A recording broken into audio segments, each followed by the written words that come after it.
If you want to be wealthy and happy the rest of your life, just learn this lesson well. Learn to work harder on yourself than you do on your job. If you took all the money in the world, divided it up equally among everybody, it would soon all be back in the same pockets. Success is something you attract, not something you pursue. So instead of going after it, you work on yourself. Personal development. Ask. If there's one art in life to learn extremely well, that's got to be one of them. The art of asking. What does ask mean? Ask means, what do you want? Got to be a good asker. Receiving is not the problem. Receiving is automatic. You see, better decision-making comes from the better thinking habits. And becoming a more effective thinker on paper is a sure way of becoming a more effective person in practice. You see, writing about events and circumstances that occur helps you to clarify exactly what is happening. When we describe life to ourselves only in our minds, our imaginations tend to feed false or distorted information about how things are, positive or negative. When we describe a situation in writing, however, we become more factual, more accurate, and certainly more realistic. Then, as we reread what we have written, we create a new picture in our minds to replace the distorted picture we have been working with. And once we finally see things as they are, rather than as we think they are, we can then see our way clear to make them better. The next step is to carefully analyze what you have written. Here are some of the key things to look for. First, exaggerations or distortions of the truth. Are you really telling it like it is? Take another look. Perhaps your concern is making it seem worse than it is, or your enthusiasm is making it seem better than it is. You see, as you continue to refine your statement of the problem, of the way it really is, you will begin to move closer to the solution. I had all these students, 21 years old, and I realized that no one had ever sat them down, not even once in their entire career in education, and said, okay, who do you want to be? Like, what sort of person is it that you want to be? Not job, it's like character. What do you want your life to be like? What should it be like? And what shouldn't it be like? And like, write about that seriously, like your life depends on it, because it does. I thought, well, that's so weird. Why in the world isn't our education system set up to help people with that? Do you like who you are? Like, if you weren't you and you met you, would you like you? Would you have respect for you? Would you want to spend time with you? Would you trust you? Would you hire you? Would you date you? Marry you? If the answer to that question is no, then it's no mystery as to why you lack confidence and self-esteem and self-respect and all the things everybody wants for themselves. The best definition of self-esteem is how much you like yourself. How much you like yourself as a parent, how much you like yourself as an employee, how much you like yourself as a boss, how much you like yourself as a money earner, a professional speaker, an athlete, and so on. How much you like yourself, your level of self-esteem, your overall emotional feeling about any area of your life determines your performance and effectiveness in that area. The guy was the new owner of a team, a baseball team that was in the basement of the league. When he took it over, he went to the picture and he said, what is your best throw? He said, well, I got a good curveball and I've got a good fastball. And he went on talking about his different throws. He said, but tell me this, what is your best throw? He thought for a moment. He said, I've got a good fastball. He said, that's all I want you to work on. Nothing else. Just develop your fastball. The next year, they went to the World Series. Most people don't know where their fastball is. What are some questions you think I should ask myself? If money and status were no object, what would I do? If I was less afraid of other people's opinions, what would I say?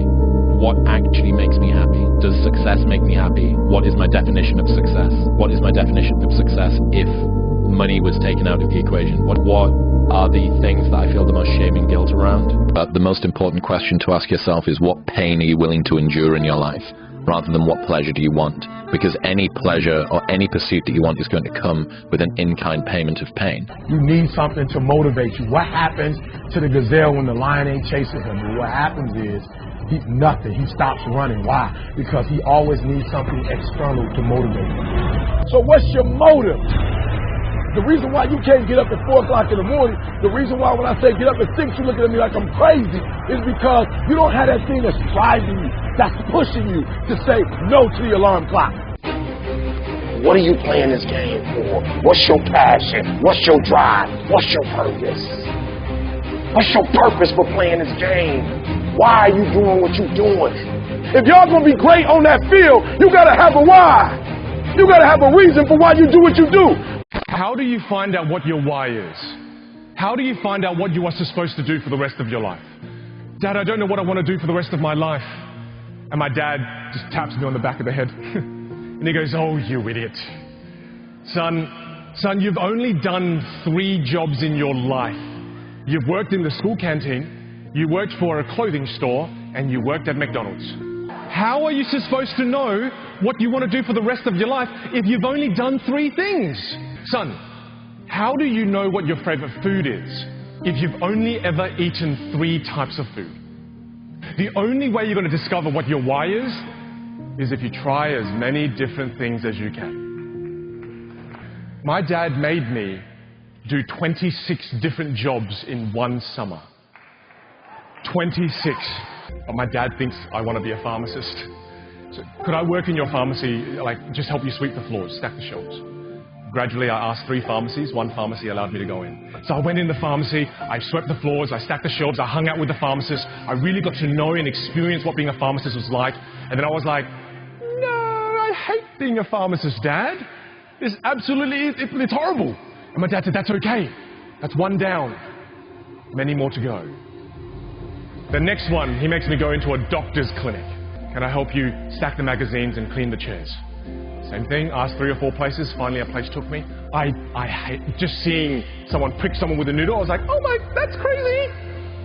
Couldn't handle that, couldn't handle it. I said, Dad, I hate this too. 26 different jobs. I worked in a deli, I worked in a restaurant, I was working on a farm that picked cherries, apples, you name it, I did it all. And then it wasn't until I worked in a theater. I worked in a theater. And then one day when I was in the theater, the improv teacher says, Vin, we don't have enough students for the improv game.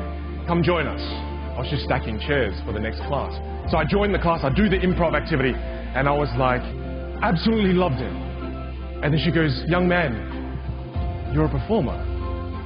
I can see it in you. After 26 different jobs, it took me to find what I like. You must try the different jobs for yourself.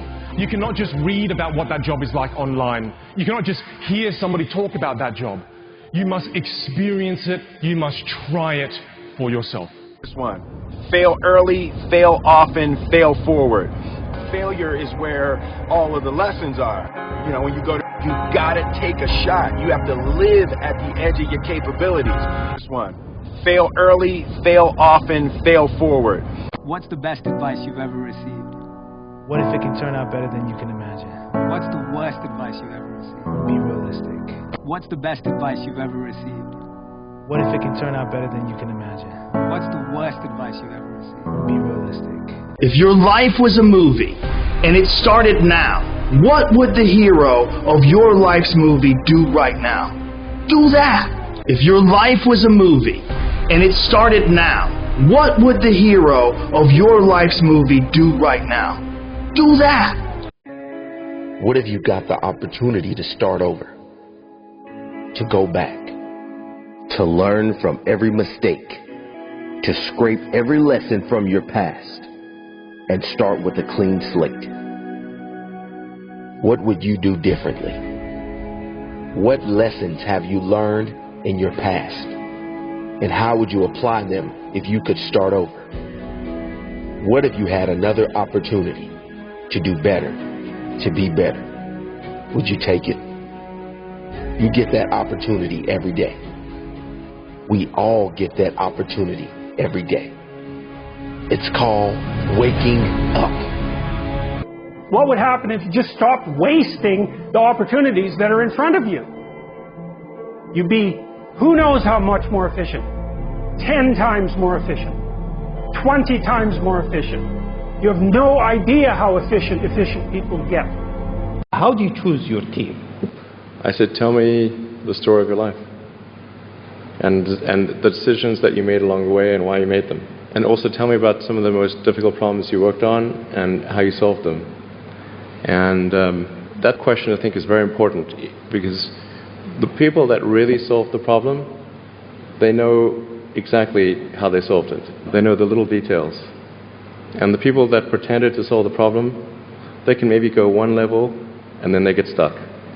Whenever you bring on a new person, put them through this exercise. Take a clean sheet of paper and write down goals in today's date, and then write down 10 goals that you would like to accomplish in the next 12 months. And write them in the present tense. I earn, I achieve, I weigh, I drive such and such a car, I own. And then you take this list of 10, and you say, if I had a magic wand, and I could wave this magic wand, and I could have any one goal on my list within 24 hours, which one goal would have the greatest positive impact on my life? And usually this will jump out at you. Put a circle around that goal. And that's a goal you transfer to a clean sheet of paper, and then you follow the 7 steps. Write it down, set a deadline, make a list of everything you have to do to accomplish it, organize the list into a checklist, take action, and then do something every day. If you'll just do this, nothing can stop you but yourself. Nobody is going to make your dream a reality. That's up to you.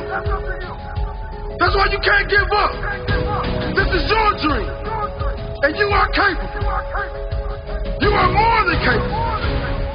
Never settle. Never settle for less than your worth.